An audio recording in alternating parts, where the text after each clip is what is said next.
नमस्कार किसान भाइयों, स्वागत है आपका आपके और मेरे यूट्यूब चैनल एग्री ज्ञान गुरु में। किसान भाइयों, महत्वपूर्ण और अच्छी जानकारी वाली वीडियो है। ये हमारे उन किसान भाइयों के लिए है जिनकी जो धान की फसल की ग्रोथ जो है पूर्ण रूप से रुकी हुई है और धान की ग्रोथ अच्छे से हो नहीं रही है। जैसी वो चाहते हैं उस तरीके से ग्रोथ हो नहीं रही है। धान की फसल अच्छी भी है, हरी भी दिख रही है, पर ग्रोथ जो है अच्छा नहीं हो रही है। किल्ले जो हैं ज़बरदस्त निकल नहीं रहे हैं, क्योंकि किल्ले निकलेंगे तभी अच्छी ग्रोथ देखने को मिलेगी। तो किल्ले जो निकलने रुके हुए हैं, ग्रोथ अच्छी नहीं हो रही है। तो ये आपके लिए बहुत ही महत्वपूर्ण वीडियो है। बहुत ज़्यादा इसमें चीज़ें नहीं बताएंगे, सिंपल और अच्छी चीज़ बताएंगे जो कि आपके लिए बहुत ही महत्वपूर्ण होने वाली है।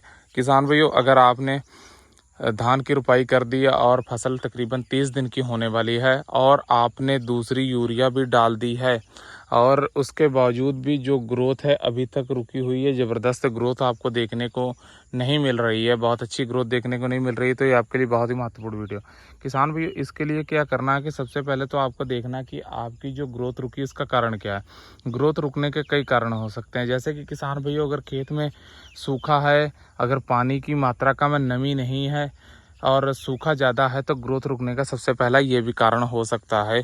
क्योंकि खेत में नमी नहीं होगी तो ग्रोथ पूर्ण रूप से रुक जाएगी, क्योंकि धान की फसल ही पानी वाली है। नंबर एक तो ये है। दूसरी बात किसान भाइयों, आपको देखना कि आपकी फसल में कोई कीट तो नहीं लग चुका है, कोई फंगस तो नहीं लग चुकी, क्योंकि ये भी ग्रोथ को पूर्ण रूप से रोक देती है। अगर कोई कीट या फंगस लग चुका है तो आप सबसे पहले उसका समाधान करें, कोई फंगीसाइड या कीटनाशक का प्रयोग करें। अगर इतनी चीज़ें होने के बावजूद भी किसान भाइयों आपकी ग्रोथ रुकी हुई है और अगर कीट या फंगस नहीं है, अगर खेत में सूखापन है, उसके बाद ग्रोथ रुकी है, तो ये आपके लिए बहुत ही महत्वपूर्ण है। तो किसान भाई, इस समय आपको क्या करना है किसान भाई, अगर आप दूसरी यूरिया डाल भी चुके हैं तो तकरीबन दूसरी यूरिया का 10 दिन का अंतराल लेके आप किसान भाइयों तकरीबन 25 से 30 किलो यूरिया ले लीजिए।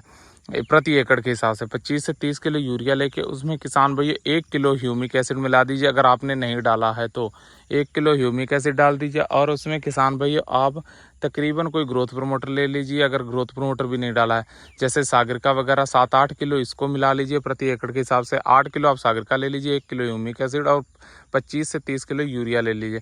इन तीनों को किसान भाइयों मिलाकर आप अपने खेत में डाल दें।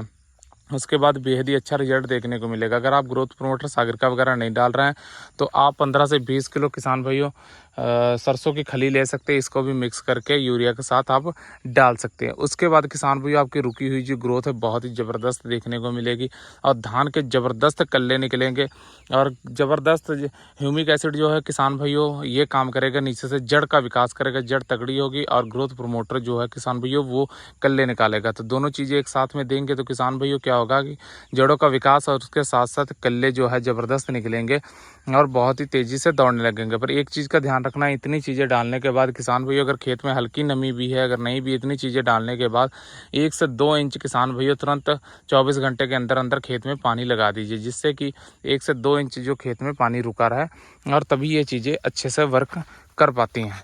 तो उम्मीद करते हैं हमारे द्वारा दी गई जानकारी संतुष्ट होंगे। जानकारी अच्छी लगी तो वीडियो लाइक कीजिए, शेयर कीजिए, चैनल को सब्सक्राइब करके पास वाली घंटी दबा लीजिए। धन्यवाद।